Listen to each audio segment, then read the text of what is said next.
Abonnez-vous et cliquez aussi sur la petite cloche de notification pour ne rien rater de nos prochaines vidéos. N'oubliez pas de partager aussi la vidéo et de la liker. Afrique N24. Oui, allô? Encore monsieur Apedobenuko publié, allô? Bon, écoute, il n'a pas tort lorsqu'il dit que le conflit en soi n'est pas une mauvaise chose. Oui, je réitère que le maire ne peut pas se taire. Il doit lui aussi envoyer une note de la mairie à ce ministre et lui signifier qu'il a agi en bon droit selon les règles de l'art et que le conseil municipal n'avait pas outrepassé ses prérogatives. C'est si simple à faire. Pourquoi il se tait? C'est ça le double jeu.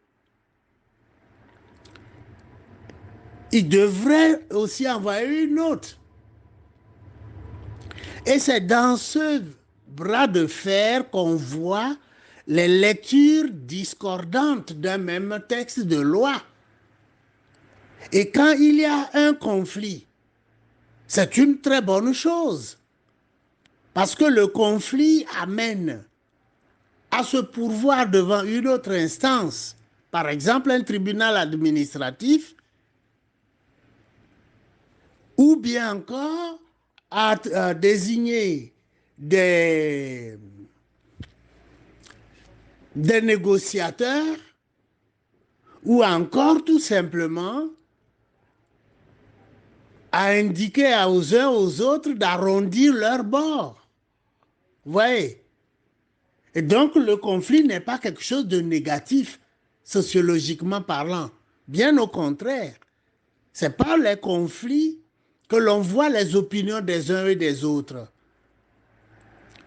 Et au final, si les opinions sont tranchées, c'est-à-dire clivées, alors c'est un tribunal qui doit dire le droit en la matière.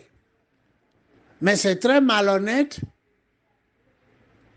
que les élus maintenant se taisent alors même qu'ils ont siégé selon les règles de l'art et suivant leurs compétences.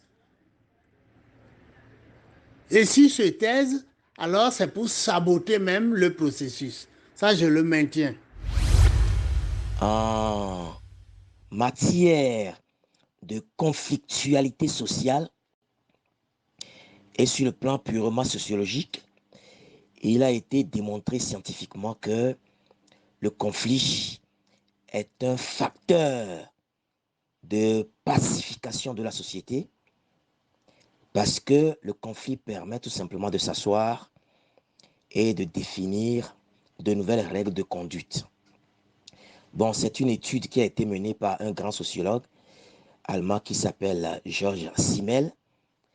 Georges Simmel a démontré que le conflit en soi n'est pas une mauvaise chose et que, effectivement, comme je viens de le dire, le conflit permet tout simplement de définir donc de nouvelles règles de conduite et donc de pouvoir avancer.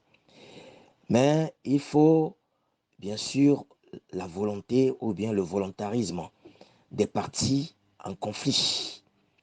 Ça, c'est extrêmement important.